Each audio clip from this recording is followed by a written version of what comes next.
Welcome to the Carnivore Cast, a podcast focused on the carnivore diet and lifestyle, with practical advice from successful carnivores, citizen scientists, and top researchers. I'm your host, Scott Meslinski, and I'm here to speak with experts and experienced carnivores to get answers to your biggest and meatiest questions while helping you live your best life as a carnivore. If you enjoy the show, please consider supporting the Carnivore Cast on Patreon. By becoming a patron, you'll help us reach more people and continue to create content on carnivore.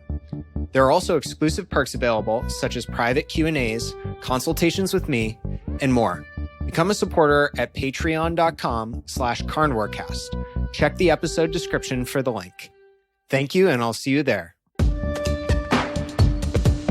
Nicole Carter, Masters of Education and CHES, has been a holistic health educator and wellness coach for over 17 years. She's an expert in healing with stress management, fasting, and the carnivore diet.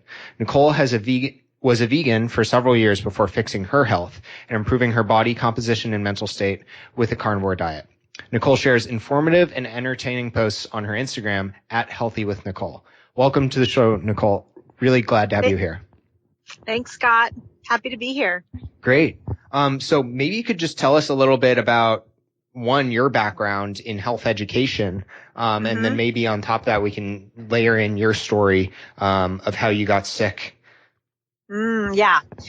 So my health education background, in grad school, I went in my undergrad is in psychology, and my master's degree is in public health and health education, health promotion. So I got that about going on 17 years ago, and then started into my career in as a health educator and a health coach. And at that time, things were very different, and I was always had a huge interest in health. And so it's kind of been my lifelong career to work in and learn and study and research. But at that time, I was following a vegan diet, and I had been for a few years before I ever finished grad school. So my health education career has really morphed over the last couple of years, as you can imagine, and even over the last probably five or more years, as I've learned so many more things, that go into the nutrition piece, which is just a piece of what I do. I do a much broader scope in my coaching work and in my professional job, which is a corporate wellness consultant. But as a vegan, you become kind of diehard in the lifestyle. And I did that for so long, 15 years. Wow. And I think, based on my personal interest and then my education, I was doing everything I thought was right. In fact, to the nth degree. I did the real hardcore vegan. I did a raw vegan. I sprouted every grain. I, ate every green. I blenders full of green smoothies and all that stuff, dehydrated foods and almond nut milks and all that stuff. and so I definitely did it, what they would say, right, by the plant-based world. And a lot of it too was not just for my health, but also for environmental reasons. I believed in the plant-based dogma of that it was kind of saving the planet and all that. So anyway, fast forward many years, and I did learn the way of a low carb diet not too far into my career, and I did coach a lot of people with that, and it was really successful, and also for myself in losing weight. It definitely is like the first step outside of the standard American diet for a lot of people to fight disease like diabetes and obesity and all the things that come with that. But there's still a lot of gray area in between there. And that's the gray area that I lived in, I think, and worked in. And my work, the nutrition piece anyway of my coaching work, was all in that for so many years. And then, I came it was 2012, I was diagnosed with ulcerative colitis. And I had many health problems during this time where I was vegan. I had thyroid problems. I had hypothyroid, just a plethora of digestive disorders and discomfort all the time. And my immune system was clearly not strong because I was getting sick often, extreme fatigue. My sex hormones were not right. I had falling out hair all the time and, just symptoms all the time. And I think it was just hard for me to understand how that could be possible because I was so extreme in the way that I was doing things that I was, in my mind, about as healthy as you could get. I was also into fitness and I was a runner. I did marathons. I just kind of did it all. But nonetheless, I was still diagnosed in 2012 with ulcerative colitis, and I would have bleeding stools and bloating and pain and everything that goes along with that disease, which for those that don't know, it's an autoimmune disease that kind of builds over time. So once you're diagnosed with it, it's been there already quite a while. So I think that it had been in me for long before 2012. But 2012 was when it got to be pretty severe and with like daily bloody stools. I mean, it was horrendous. Jeez. And along the way, Nicole, sorry to interrupt you. Yeah. Like, what was the response to these symptoms from the vegan community, or did you share this with other vegans or doctors? Yeah, I really didn't speak out about it. With my doctors, their only recourse to me was medication. I never took steroids, but they did give me medication to control the bleeding, and it barely worked. So I often wouldn't take it, but they pretty much just give you medication, and which, by the way, is extremely expensive. And also, I think it's $800 for a monthly supply. Wow. And this is pretty common. I mean, this is a very common disorder amongst the autoimmune community of people. This is a really big one. And yeah, and I remember specifically having a conversation with my doctor because I was just blown away that I was here in this place with all that I do to stay healthy. And he said, it doesn't matter what you eat. And I was so disappointed by that. Yeah. Because, when you're in any seat of disease, it's depressing. You get a secondary disease, which is depression, from dealing with the day-to-day of a disease. And so it was a really hard place to be, with physical and then, with gut damage. There's almost always mental health damage. I think they go together. And so I was having that, I had a lot of anxiety and depression, and it was really tough. And I had a lot of stress in my life too. I'd gone through a divorce and a big move and a job change and a death in the family. And so I think those that are often precursors that push people over the edge in an autoimmune disease. So that's why my protocol and my coaching work has been not just about diet, but also a lot with stress management.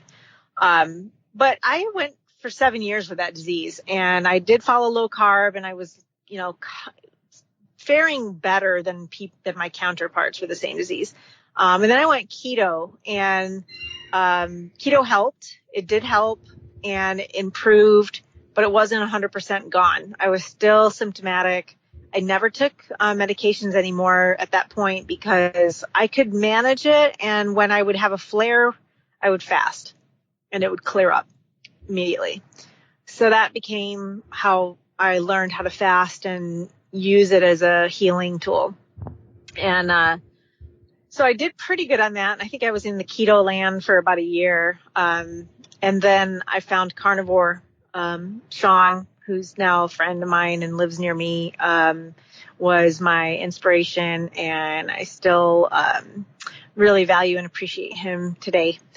And just kept it really simple that, here it is, here, just, eating meat. He was never really, picking it apart, just real basic. And so, of course, I watched and followed before I ever did anything because I thought it was crazy, right? Like everybody does at first. This can't be real. And that was me too. So I dabbled in it. It's been about a year and a half now. So I started in April of 2016, I think it is, it'd be 2017. And I dabbled about a month long. And I did notice a little difference. But then I realized that I was not committed. So in May, I committed. And within about 4 months, I was completely symptom-free. Wow. And had seen miraculous changes. Even in the first couple of months, I saw pretty amazing changes. More with I got leaner. I had better energy. My digestion felt better. My stomach felt better. I still had some symptoms, but way better. And I can't say I was completely 100% symptom free right away. I think it took about 4 months. But by that point, I was just cruising in the carnivore world and really basic. Breakfast was eggs and bacon and dinner was a steak. And I did that for a long time. And I still drank some coffee, which I probably, could have healed faster without it. I don't know. Maybe not. I still drink coffee. But today, so I'm a year and a half in, I practice and preach 180 degrees different than my earlier health coaching days. And my health is 180 degrees different, right? 0 symptoms. I've had all my lab work done and my blood sugar, my hormones, my thyroid, my cholesterol are just so incredibly impressive that my doctors just they're like, wow. Even to my dental health, I was just getting my teeth cleaned a couple of months ago and they were like, man, I've never seen such healthy teeth and you have no cavities and they're strong and straight and the enamel is good and the gums are healthy and taut. And she was just like, what are you doing? And I get that a lot with different things, right down to like hair and nails and stuff like that. So, I can't even express to you how many ways it's changed my life. And I have a lot of people that think, well, you can't do that long term and it's just a temporary elimination diet. And I think that can be that for some. But for me, I have tried to go back and, implement little bits of things. Like I tried onion in pate a few months back and it just destroyed me. So I think this is going to be my way of life and I'm not sad about it. I mean, I actually love it. It's so easy. And I feel great every single day. I'm 45 and I have such ridiculous amounts of energy in what I do every day that I feel half my age. And most people don't know I'm anywhere near that age by looking at me. Just because I'm, fit for a woman my age. And I just feel really, really good. And I try to keep the messaging up. You will get flack, I'm in my field of work, whether it's in the corporate wellness world, people come to me knowing this as a coach now because with that kind of work. And then, I teach yoga and it's not accepted in any of these places. And so it's something that I kind of keep on my social media just for those that want it. But I really just believe in it as a way to heal the body. It might not be the best thing for people that just want to lose weight. I don't know. I think you can just lose weight on any diet really, but to sustain healing and health, I just don't know if there's anything better. I've done so much research on what plants have in them as far as chemical components, and it's just not natural for us to eat, piles of broccoli and huge salads and things like that. And they contain some pretty damaging naturally occurring chemicals as well as chemicals that are in the environment. Yeah. So from a standpoint of exogenous hormones and pesticides and things like that. I think that eating meat and a meat-based diet is actually probably the cleanest thing you can do. And for the environment, which is a lot of the argument for people doing a plant-based, and it was mine too. I don't think you can really argue with what we know now about the way meat is grown and how it actually contributes to the environment. And for those people that want to help heal the environment, it's all about buying local, eliminating packaging and not having waste, and also buying food that its agriculture and the production of it doesn't add to the environmental damage. And so that would be biologically responsible farms, having animals that replenish the earth, and so grass-fed animals and pasture-raised chickens and things like that are all really healing to the earth. So it's hard to argue with, there's with the health benefits, the healing benefits. And, I think people overlook this thing about cost. I mentioned it with regard to the cost of medication. If you think about so many people in this world that have diseases, right? So in my I'll call it my day job is population management. And I happen to work for one of the largest healthcare companies in the West Coast. And so I see these numbers when I consult with businesses, large businesses, talking 300 to 3,000 employees. And I see their medical costs and their medications costs. And our healthcare system relies on that. And we spend billions of dollars every year on these medications. And I look at me, what my experience was, and was being asked to pay $800 out of pocket every month for a medication that I didn't need. And all I needed to do was change my diet. Wow. And if you thought about, every person in this population, and most people, 1 in 4 have a chronic disease. And that could be diabetes, it could be autoimmune, it could be depression, mental health, could be all kinds of things. But most of them require a very expensive drug. So if you were to just change people's diets to heal them, it would eliminate the need for so many of these drugs that are really debilitating our healthcare system. Because we're a sick care system. We're really not a healthcare system. We take care of the sick, not the healthy. And so if you think for a moment outside of animal welfare or environmental, what about our economy?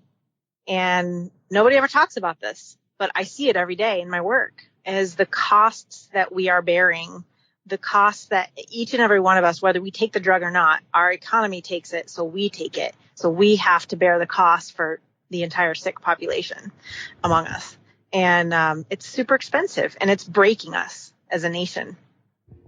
So I think there's something in that needs to be explored and needs to be talked about more. But typically, that world, population health and healthcare and drugs and all that doesn't typically cross over into this world, because this is the crazy world, right? we're the crazy people. But this is this is what's happening. People are healing all the time from these diseases, and they're letting go of these medications that are costing them and all of us tons of money. So, I think in a nutshell, I would say that this can be long-term, and I've seen plenty of people thriving long-term, and including myself after a year and a half. And so many more people can do that if they just, could accept it and get past the mental anguish of giving up vegetables. Yeah, that's a great point. And so much of what you said there, Nicole, I really resonate with. One, love regenerative agriculture. So glad you brought that up.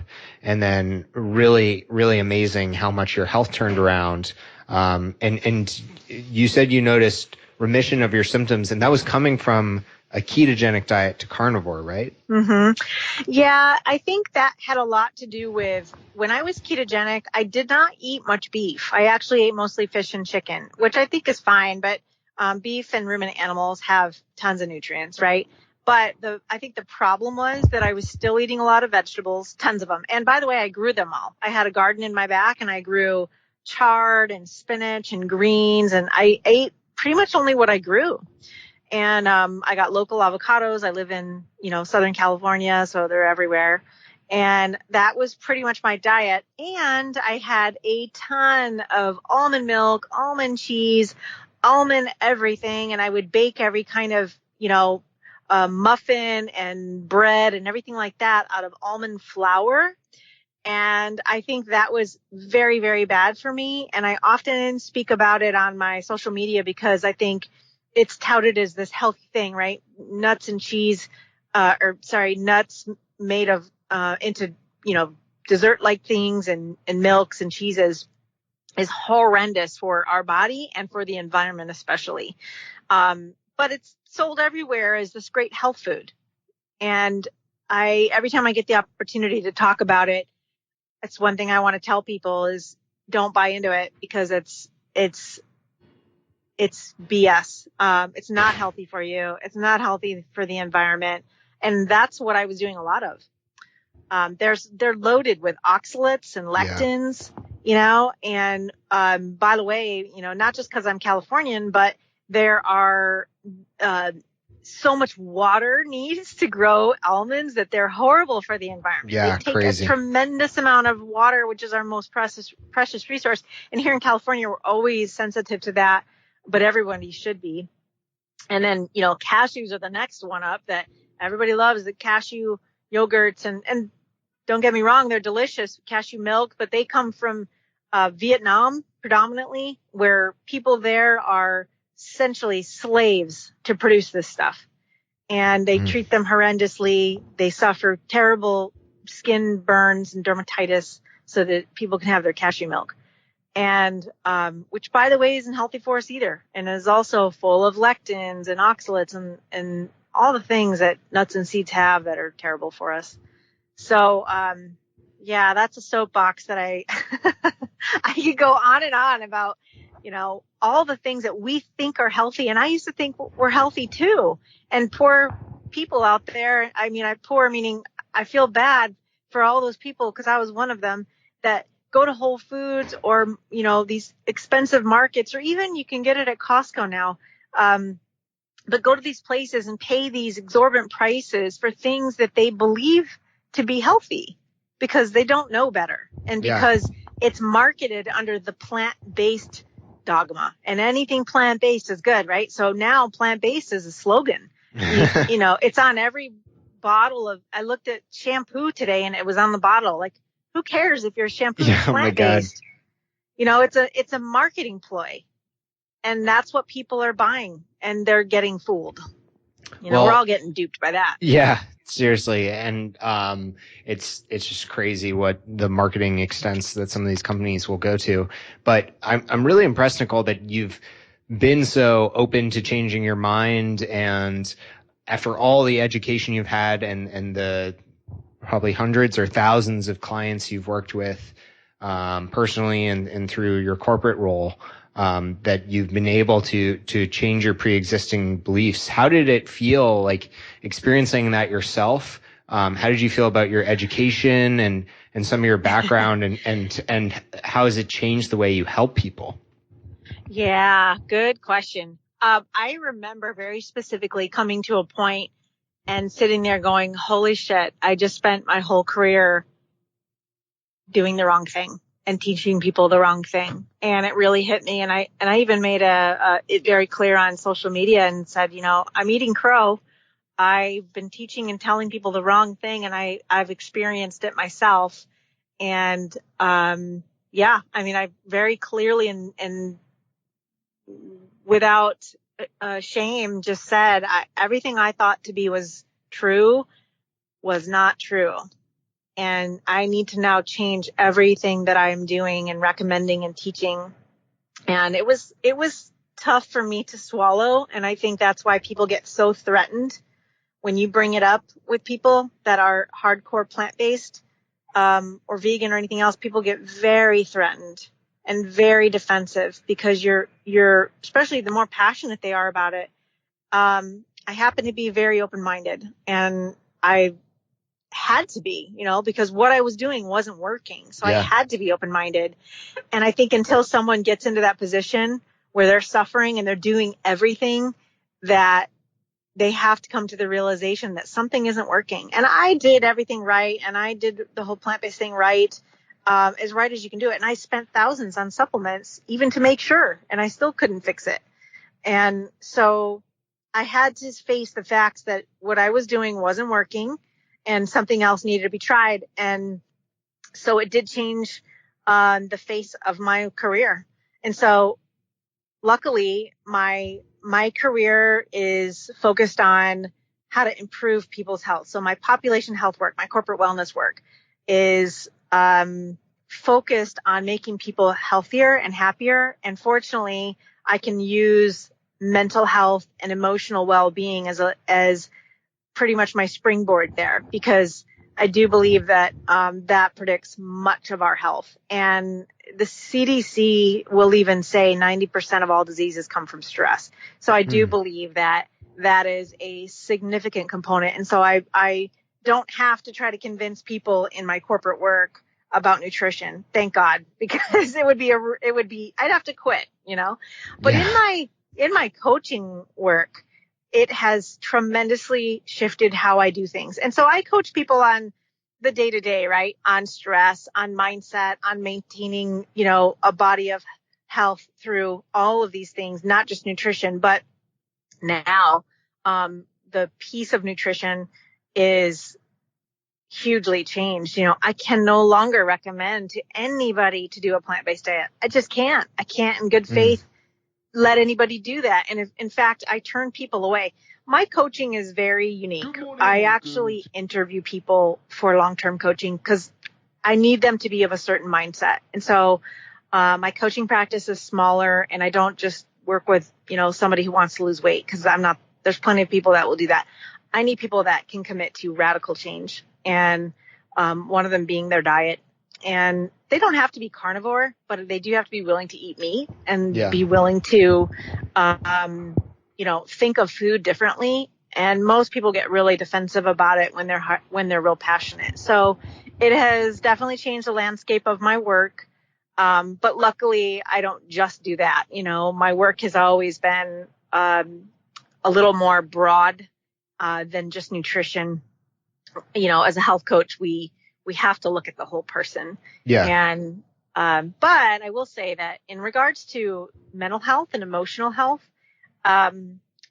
this is tightly related, because when there's gut health, there's an opportunity for overall health. When there is no gut health, there is no health. And that is because that it damages everything, including your mental health. And so it opens up this whole other area that you can't fix mental health until your gut is fixed. And the gut can't deal with all these inflammatory things that we put in. And our brains need fat, and, we need these components in meat for brain health. And especially when we're raising children. I raised my kids for a short time as vegan. It was the worst choice I ever made. Luckily, I changed it fairly quickly, but I still, my son had to have surgery on his teeth when he was a baby because his teeth were rotting. And I nursed him, but he still had that. And it was, I couldn't figure out what the deal was with that. But I learned now that children need these things for their brain, and we are doing such a crazy disservice. It makes me so sad and scared for the growing children that are being force-fed a plant-based diet. We're making a huge mistake by allowing that, media and propaganda, which is a ploy. It's marketing to sell things. And we're doing a really, really bad disservice to our youth by promoting that. So, I feel so passionate about all these things. And, my social media is where I kind of voice these opinions about the diet and please don't go plant-based and all these things. But it's not about a physical thing, right? Like, it's not just so that you get lean. And I see that, and I'm happy for people because it is healthy and it's inspiring. But I hope that they take into consideration that this is a much, much broader thing that we need to look at. disease, the cost of disease, our economy, our environment. There's so many more things that go into that. And sure, you can get a six pack, but the big picture is we can heal so many more diseases and the planet and even the economy if we just change our way of thinking. Yeah. I really love how you take that holistic approach, both to thinking about the benefits of the diet and also how you work with people you help, and really appreciate how you've kept an open mind through all of this and been brave about exposing, hey, I thought about it this way. New evidence has come to light. I've changed my mind. I've changed what I do for myself, and really exposing yourself like that. It takes a lot of courage. Yeah, it sure does. And you will get spat on many times, but when you believe in something, you believe in it, and you just keep going. So I really appreciate the opportunity to speak about it here and your invitation to come on and do this, because anything that helps to get the message out is great. It's a powerful message. Of course. And Nicole, what kind of myths or mistakes do you see people making today in the keto or carnivore space? I know you talk about this sometimes in your posts, but people neglecting certain things or the way they're messaging certain things. How do you think about that? Well, I think in the keto space, I applaud people that are taking the steps to do keto, because it is a step away from the standard American diet. And it is a step up. It's an improvement. But I'd say I would caution those people to look at these things that you're eating on a keto. Are you still incorporating all these things that are made to look like the standard American diet, like muffins and breads made of almonds? Because that's a mistake. It's a mistake for your health. It's going to be a setback for you. It's not a good thing in any way. So those are some of the keto mistakes I see. I don't really love the idea of, loading your coffees full of fat. I don't, for people that are trying to lose weight, I see that happening a lot. I see the underestimation of fasting. A lot of people are afraid of fasting, that it's going to mess their hormones, or it's, going to mess them up in some way. And there's just so many misconceptions about it. But I will tell you, from everything I've studied, which has been from years of this and my own need to do it, that it's purely healing. There is a downside to it if you're excessive with it, but it's hard to be excessive with it because it's uncomfortable. So most people aren't. So I'd say that's one of the things that we underutilize. Another problem I see with the carnivore diet specifically is that people are unable to recognize their natural body cues, their appetite cues. So people sometimes gain weight on carnivore diet. And from going over this with people and reviewing it and listening, I think they're just overeating. It's really that simple. And the reason is I think that their hunger cues have been distorted from being plant-based. Right. So when you eat a big plant-based meal, you're stuffed, right? You have fiber in you, and there's this bloated, full feeling in you. When you eat meat, that does not exist. You have to eat so much meat to get to that point that you will eat too many calories if that's the full feeling that you're trying to achieve. And that's where I see people making the mistake. When you switch, if you look at meat, the volume of meat you need to meet the same calories and nutrition in plant-based. I mean, we know we get much more nutrition from meat because it's absorbable, right? It's pre-digested by our lovely ruminant animals, so it contains much more bioavailable nutrients. But it's also way more calorie dense. And so you need far less of it. So a lot of people start off and they're putting away pounds of meat, right? Pounds and pounds. And that's normal because your body is hunger for this nutrition, right? So you're starving and your appetite cues are still regulating. But after a while, that does slow down and you have to slow down with it. So, and I experienced that too, where at first I was eating a ton. I could eat a couple pounds of meat a day.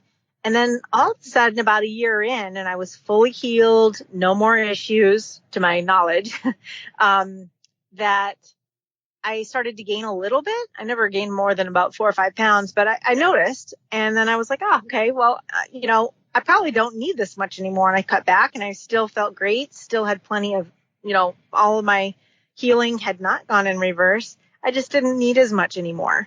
So I think there is the risk of people overeating on carnivore and gaining weight. And I do see that sometimes. But really it should be looked at, in my opinion, as a healing diet. And first use that, and then once you get your issues healed, then you could tweak it a little bit in terms of, if you want to get shredded and all that, it's possible for everybody. Yeah. But that's probably, I would say, some of the more common things I see. A lot of people want to know if they need to do organ meats, and I don't think you have to get too crazy with it. Sometimes there's a little bit of this competitiveness I see amongst the carnivore community, and it's just kind of silly. It's just like, let's not be dogmatic like every other thing, and everyone can do it in their own way and still do it right. And so you don't have to eat brains, and you don't have to eat, raw yolks on your steak. And you don't have to grind up bones and, eat it. You can just eat meat. I think it's perfectly fine. And there's people that have been doing this 10 plus years, 20 years, that's all they do is eat meat, and they're fine.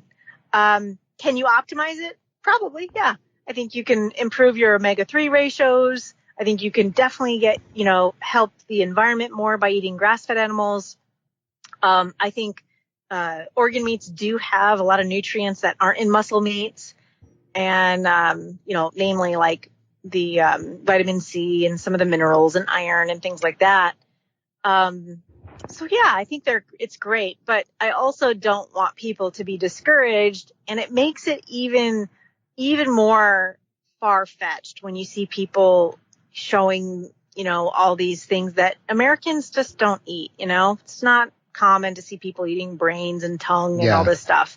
And I don't think it's necessary to be healthy and healing to eat that stuff. But there is this sort of, I think personally, to each their own. Whatever works for you, do it. You got to find what works for you. But there's also a competitiveness among the carnivore community that is absolutely present. And I don't know, I kind of like to avoid that and just keep it real and, do what works. If you like liver and brains, eat it. If it makes you feel good, eat it. If it doesn't and you have to choke it down, then why bother?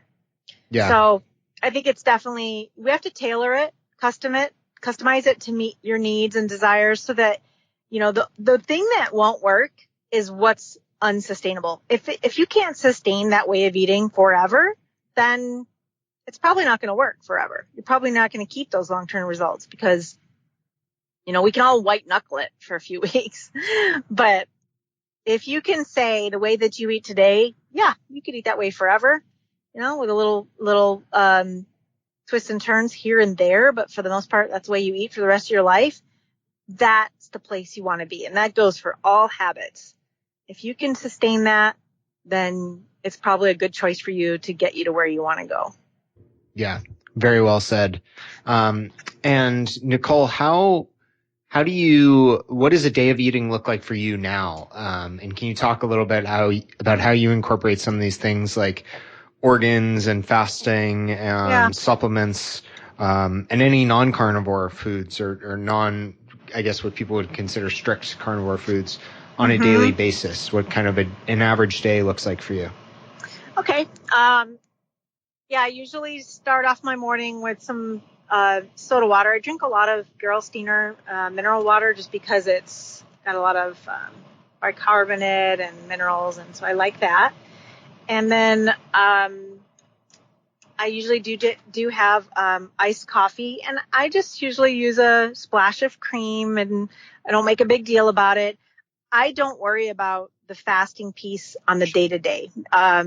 I'm not concerned with that. The only thing I'm concerned with is keeping my blood sugar low, because my biggest concern is my insulin levels, which I do believe are one of your biggest impactors of health and disease. So for me, I'm not too worried about the autophagy piece. I do so much cumulative fasting that a lot of people will ask me, what about that splash of coffee?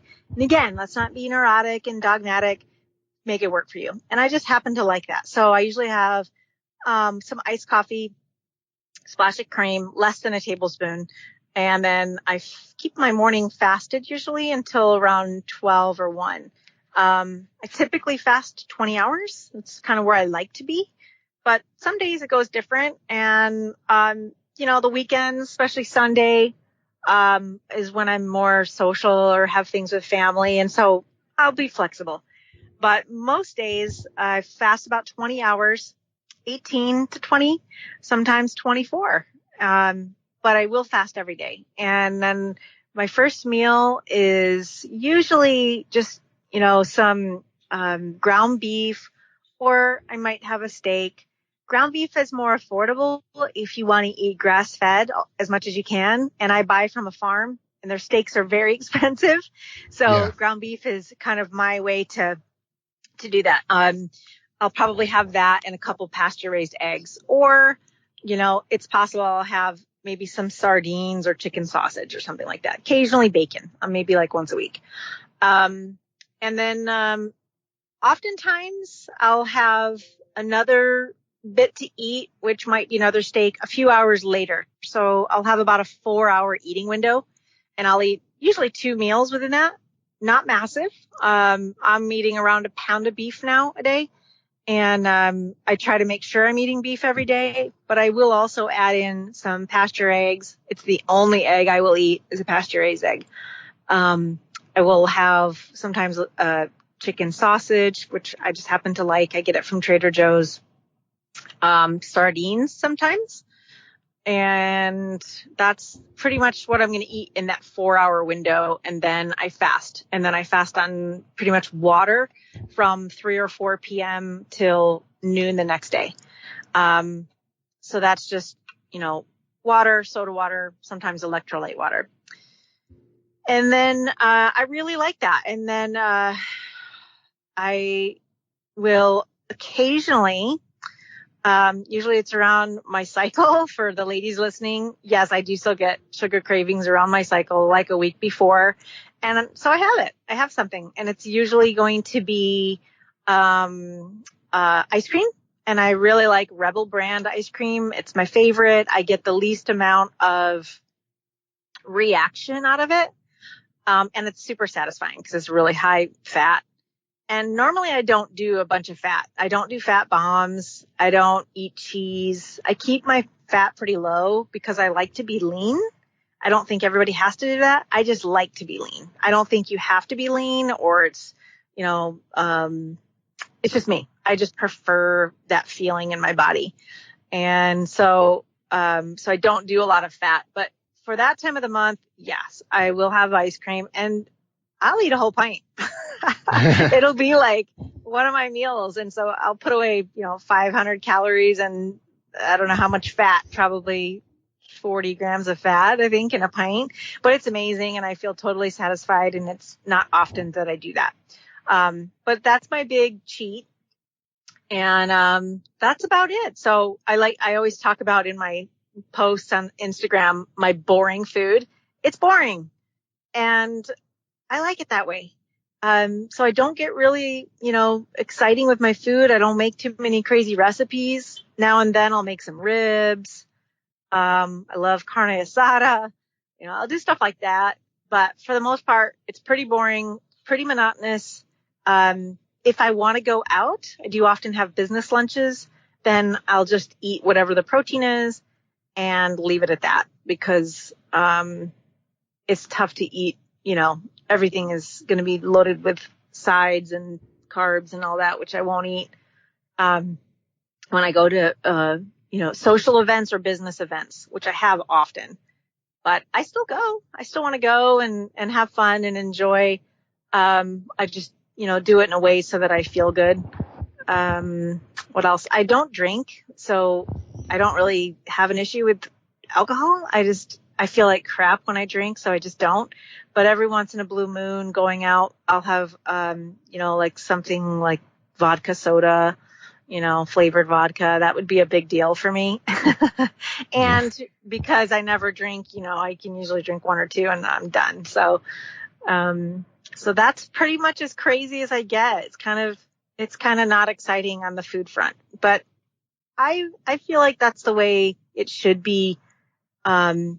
With the exception of, celebrations and things like that. And in the keto world, we get excited about crazy recipes, and especially in desserts. And I don't like to do that. I think that just fosters more cravings. Yeah. So that's typical day for me. Usually it's totaling about a pound of beef and then maybe a little bit of sardine or chicken or, a few little accessories. Yeah, makes a lot of sense and sounds fairly similar to what I do as well as my baseline diet. Usually it's about 2 pounds of fatty meat and then, some accessories around there, sardines, eggs, liver, etc. And sounds like a great approach. Yeah, I just eat liver when I get it from the farm, which is once or twice a month. I do like bone marrow. And so a couple times a month when I'm feeling really hungry, I do that for satiety. So I'll sear a couple bones and just scrape out the bone marrow and eat that. But those are things that should be minimum. They're pretty nutrient energy dense, so you don't need to do that a whole lot. But they're nice to mix things up and also, get that varied kind of nutrients in. Yeah, absolutely. And how about on the exercise side? What does your exercise routine look like? Yeah, I used to be kind of a fitness fanatic, and I feel like we, especially women, need to be really careful about burning out their adrenal glands because it happens a lot. We're just under so much stress day to day that adding on a lot of high intensity stuff can be really detrimental for women, and they'll know it because they'll start to feel chronically fatigued, hormones out of balance, and it's really, really common. So I recommend, and what I do is low intensity. I do a lot of body weight exercises, Pilates, bar, and yoga, and I do a lot of walking. I'm very outdoorsy, and I live by the beach, so I like to surf and swim, and I like to paddleboard, and paddleboarding in the ocean is one hell of a workout, let me tell you. Yeah. It's not the same as paddleboarding in a harbor or in a lake where it's flat. You've got the current and the waves, and it's pretty rigorous. So I'll do that, and that's probably the most strenuous thing that I do. And I walk a lot, so at least an hour a day of walking. My little dog Pippi, who's she's in my social media all the time, and I think it's been great for me, and I think it's just something to consider as, we don't always have to work super hard, and I personally don't like a lot of big muscles on me, so I don't lift heavy. But some people do that and they get great results, so more power to them. But for me, it's going to be body weight and or light weights and Pilates, and that's pretty much my strength training. And then I do a lot of yoga and yoga-based exercises, which are more for activating the parasympathetic nervous system. Again, I like to talk about this because not enough people put focus on this, and this is a huge part of our health, and it's getting into that stress component, right, which we're always in. And so we need to counteract it. And so things like breathing exercises, yoga, stretching, doing some of these slowing down exercises and movements are really great for the body and will help to prevent injuries and heal injuries too. So I do a lot of that and very active. I'm definitely not going to say, be sedentary. You definitely got to move your body. But for me, low intensity, slower movements and, definitely focusing on strength has been really nice for me. And I like the results. Yeah, it's awesome. It seems like it's working well for you. And Nicole, what is your goal now or something you're working on and looking forward to either personally or professionally, that you can share with the listeners? That's a really good question. Every day I journal into my goals. And professionally, I'm going to be focusing more on my population health work. In corporate wellness is going to be definitely focused on emotional well-being and how we can change huge numbers of people by helping it to address that in the stress management kind of way. In my coaching, I will also be doing that and trying to put more emphasis on that for people. And what I do in my marketing is going to be more, when I mean social media, is going to be more focused on, taking care of our body and self-care, which is really boring topic for people. They just, it's not very sexy, but it's super essential and will get you really good results. So that is another area that I'll be focusing on. And then for myself, I'm 45 and I'm on this really interesting learning journey about hormones. And, I think it's an area, like I said, another area that isn't talked enough about, and especially in the carnivore world. But there's a huge need for work in this space of perimenopause and menopause, because once your hormones start changing, for all the women listening, you get there sooner or later. We all get there.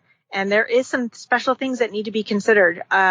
One, for example, that will apply to everybody out there is the awareness of exogenous estrogens. And this is something that I've been studying a lot. And I did a post recently on my Instagram about, what's in meat and the hormones in meat. And it's far, far more exposure in a plant-based diet to exogenous hormones than a meat-based diet, even conventional beef. So I think that's important for people to know, and also in their day-to-day. So, what people put on their skin, the water that they drink, is contaminated. And so I think, as much as I love the carnivore diet, I don't know, I feel like it's doesn't need to be overcomplicated. But if you really want to do amazing things for your health, pair it with some of these other things like stress management, cleaning up the exogenous hormones and toxins in your world. And you will see big changes in your body. So those are some of the direction that I want to go in, and also for myself is to explore that area more, promote it more, practice it more, and share it with everybody while I do it. That's awesome. Really looking forward to that and following along. And for folks listening, I'll have links to all this in the show notes at carnivorecast.com. But where can people find out more about you? They can go to my website, healthywithnicole.com. And most of my information is on my Instagram on the daily. I post information, try to keep it relevant and important and valuable at Healthy with Nicole. And then they can also go to my YouTube for a little bit more instruction stuff. So there's some instructions on how to make your own skincare and cooking things and all kinds of DIY education there at my YouTube channel, which is also Healthy with Nicole. Awesome. I'll link to all that, and really appreciate you coming on today, Nicole. It's been great chatting with you, learning a little bit more about you, and I'm sure folks will really benefit from this and enjoy it. Yeah, thanks so much for having me. This was great. Of course. Have a good one. You too. If you enjoy the show, please consider supporting the Carnivore Cast on Patreon. By becoming a patron, you'll help us reach more people and continue to create content on carnivore. There are also exclusive perks available, such as private Q&As, consultations with me, and more. Become a supporter at patreon.com/carnivorecast. Check the episode description for the link. Thank you, and I'll see you there. Thank you for listening to this episode of the Carnivore Cast. If you enjoyed this episode, please review on iTunes. It really helps us out. And share it with a friend. What questions would you like answered, or who would you like to hear from in the carnivore research community? You can find me on Twitter, Instagram, and Facebook at Carnivore Cast, or go to carnivorecast.com. You can also email me at info@carnivorecast.com. I'd love to hear from you. Until next time, keep it carnivore.